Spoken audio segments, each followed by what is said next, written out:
no way that this could be real. As this creature reached its hand out over my sister's chest and a blue mist came out, I remember just screaming for my mom and my dad. 14 years ago, my family and I lived in a converted apartment for a mental health facility. At the time, my son was 3 and used to get nightly visitors in his room that would bother him daily. It was an airplane because I lived next to a pretty big military base, and airplanes were always coming and going. However, it suddenly expanded and then shrunk back down to its original size, then zoomed off almost like a shooting star. The custodians and I all stopped what we were doing and ran towards the commotion, but when we got to the hallway, we could see that the closet door at the end of the hallway was wide open and the light was on, but there was no one there.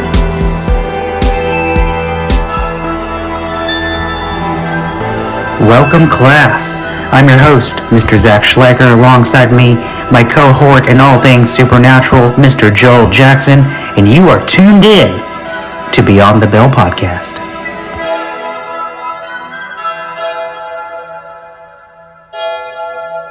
We're here, man. We did it. We did it. After many months of planning and talking, we're finally here, man, and I'm so excited just to start this journey with you.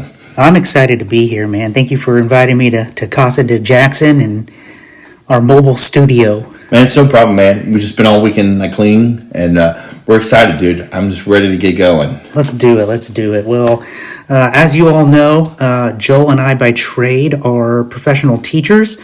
Joel, what grades do you teach, man? Man, I teach high school social studies, and so I teach at a small school along with Zach, and so I do a lot of things. I teach geography, world geography, U.S. history, economics, government, Texas history, and I also coach a whole bunch of sports like basketball, football, and right now we're in tennis, and I love it, man. I wouldn't be at any other place. Just a jack of all trades. I love it, man. I love that we get to connect and work together, and I love that we kind of bounce this idea around, and it's actually kind of coming to fruition. Mm-hmm. So this is really fun stuff. Now, Zach, what do you teach, man? I've been in elementary school age range for my whole career, and I think last time I checked, I'm going on 18 years of special education in various settings, and so you're a pro. I've helped countless families and students, and some of the students I've helped now are adults. Mm-hmm. Which makes me feel super old and ancient. So if something happens, let this podcast be my lasting legacy. Yeah. No, Zach, I remember you actually taught me a long time ago. Do you remember that in trauma class? I do remember that. Yeah, I remember that. You just threw my knees out just saying that, Joel. I just turned to dust like a Thanos snap, man. But yeah, it was many moons ago, man. Already, many moons ago. I mean, no, I loved it. You were great. You were fun. You were exciting, and you brought like a whole bunch of energy. And no matter how I was feeling during that time, you always uplifted me. Oh, thanks, and got me man. going. I appreciate that. I'm glad I could be doing this with you, dude. Thank you so much for your kind words, man. Well, let's get into it, man. Okay, let's get into the meat and potatoes. What got me into the paranormal? I've had a lifelong interest with this ever since childhood. Mm-hmm. One of my most notable experiences that I had went into the trailer that we cut like about a month ago. And I'll just kind of recap for those that were maybe missed it or new to our group, which, by the way, we have 96 members and we're so close to that 100. Joe, I can taste it. 100, man. 100, man. I can taste it. Yeah. I can taste it.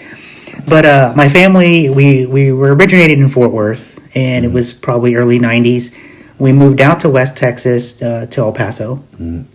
And during that time, my family and I were moving around like to some rent houses, and we settled on this one house, but the guy pulled the paperwork kind of like from us and leaving my family in a lurch. And so my mom and dad quickly found this like motel lodge type of setup. And it wasn't like in a shady area per se. Mm-hmm. It was just kind of out in the middle of nowhere.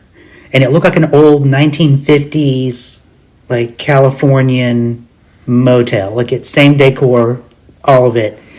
But I remember like our back door would open up and it was just vast desert land, like tumbleweed as far as you could see. So no neighbors, nothing.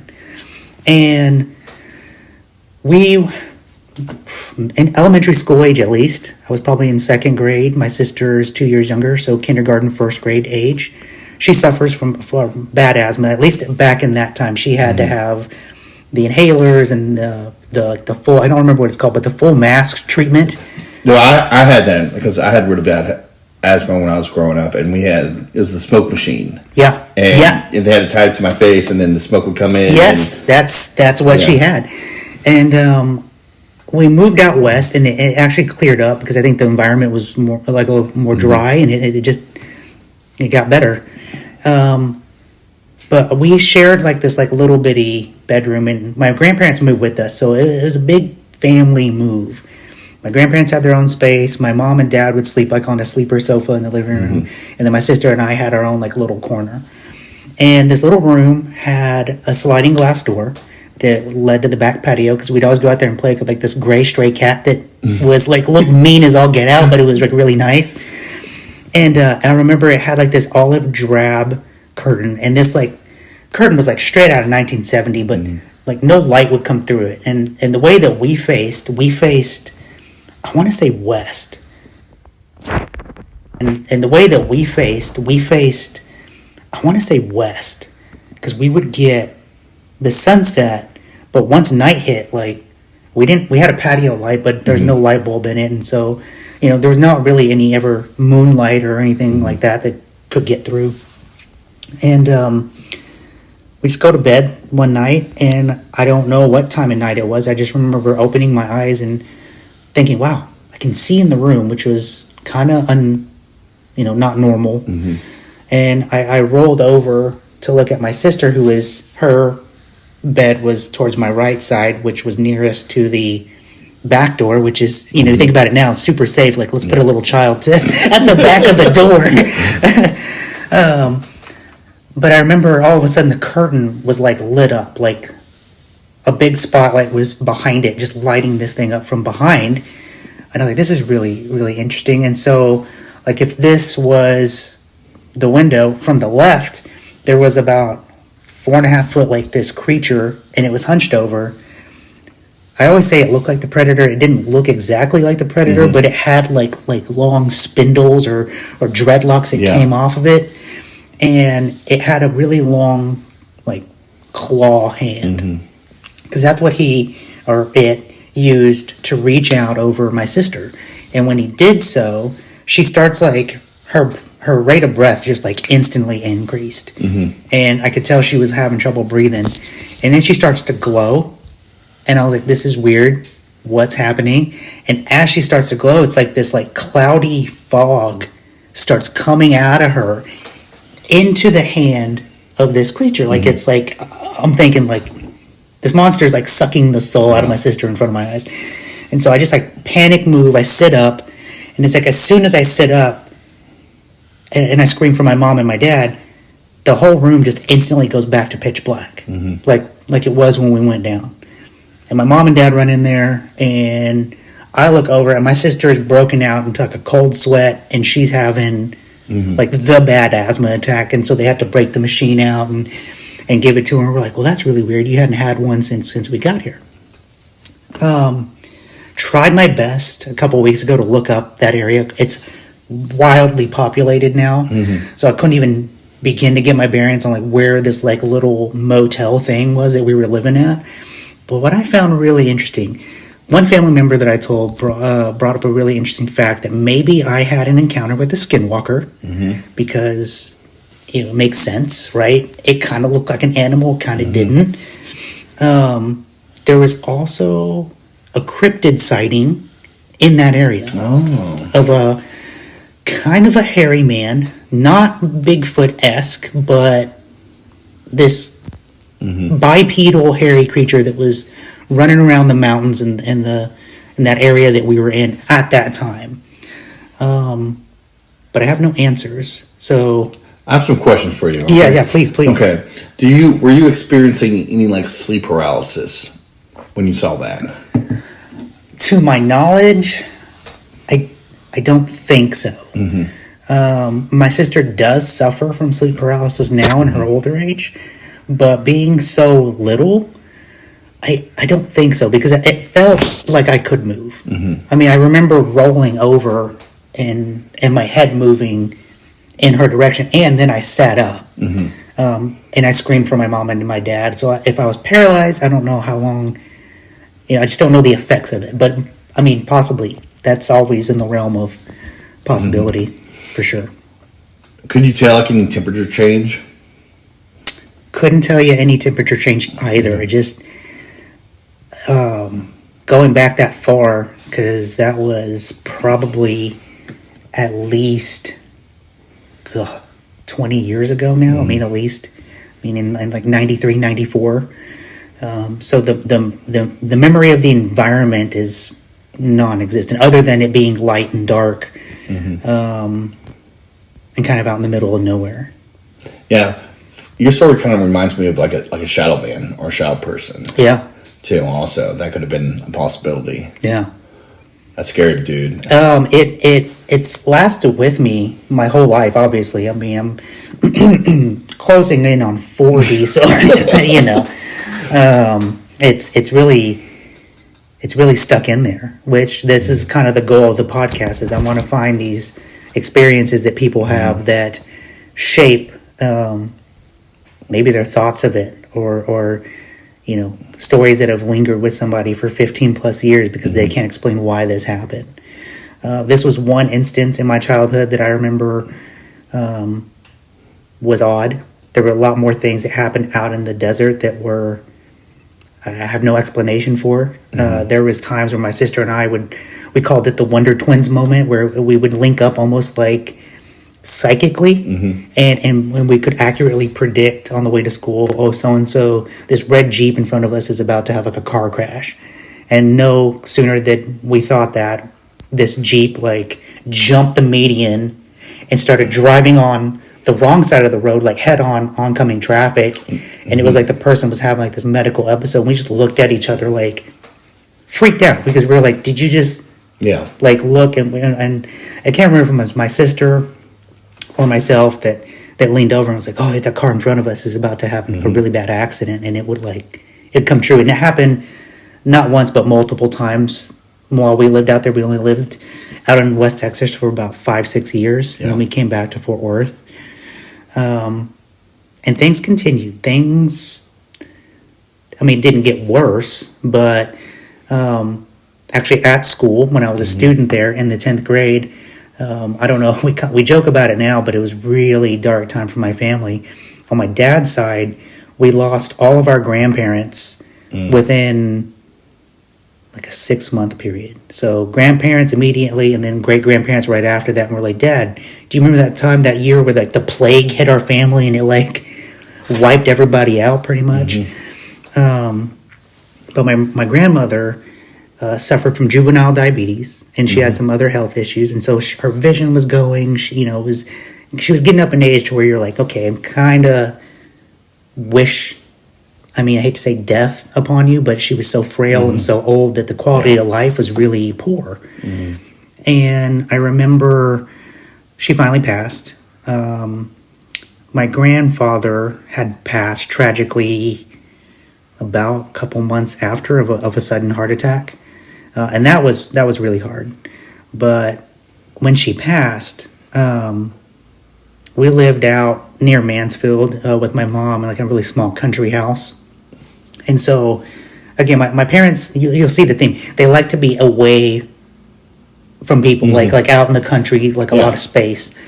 And same type of setup as like kind of like the environment that I had in the desert, but we could keep our windows open in the summertime and be totally fine. And I remember it was right around springtime in Texas, so the weather was abnormal and it was hot and humid, and I would turn the ceiling fan on, and you could feel the sheets press against you with the fan on, but nothing that was alarming. And then the night of her passing, I went to bed, opened up the windows, turned the fan on, and I would say, an hour into my sleep, I was woken up because I felt my mattress pressed down. And I remember thinking, oh my gosh, like somebody's sitting on the edge of my bed and I don't want to look right now. So I kicked my feet thinking, oh, it's just the fan. The blankets settled back down. And as soon as the blanket settled back down, well, there goes the mattress again. And, and even more of a depression this time. So I'm thinking, okay, something or someone is sitting at the end of my bed and I don't want to look.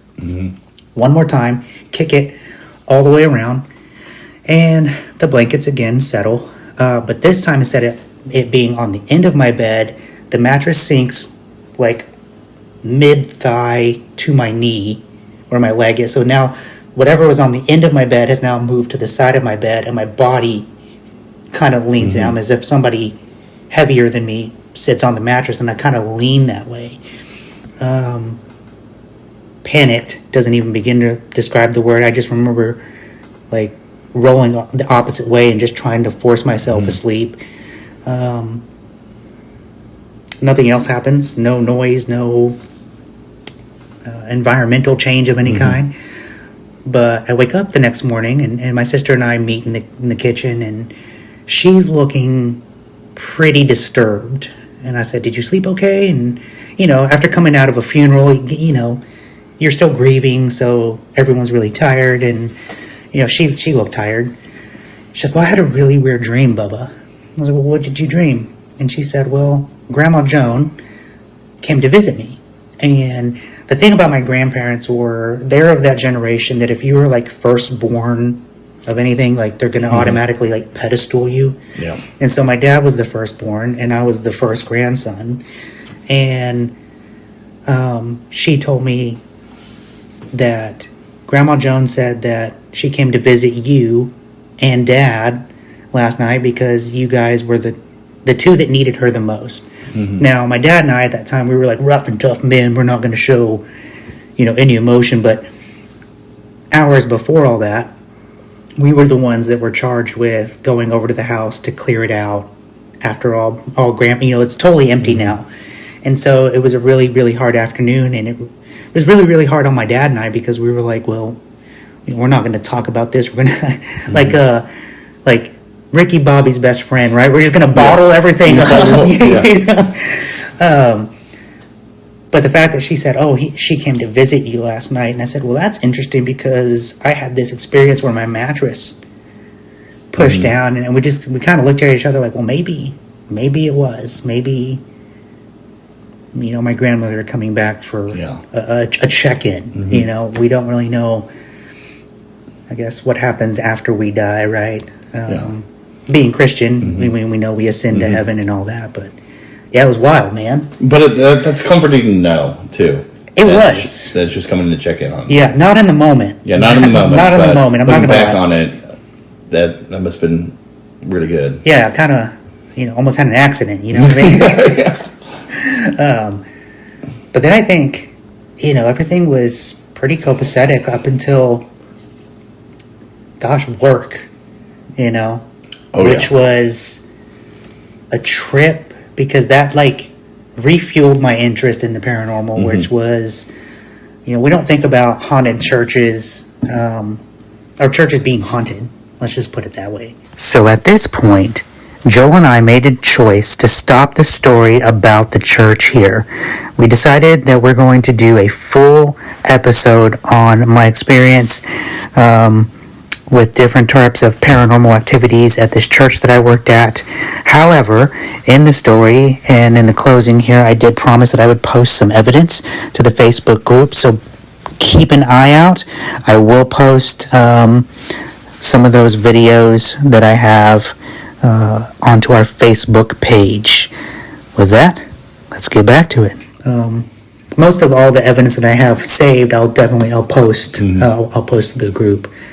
But that's it, man. This is a great story, man. That's what I got. Listening to that's what I got. And I'm happy you got to go up there. I'm happy you don't think I'm a liar anymore, Joel. No, Jackson. I believe you, Zach. Yeah. It was wild, but hopefully we can get more of these. Hopefully we can, investigate our own school, man. Our own school's got some claims coming out of it that I find quite intriguing. We're going to investigate those for sure. Yeah. Well, Mr. Jackson, I'm going to call this a wrap, buddy. All right, man. You have any questions? You have any things you want to add?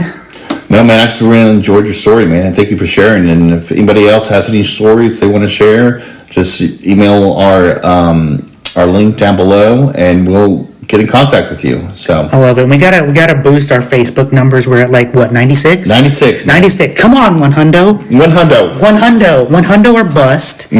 Which I think that's a good phrase, because that's going to lead us into our next big venture. We're not going to spoil it here.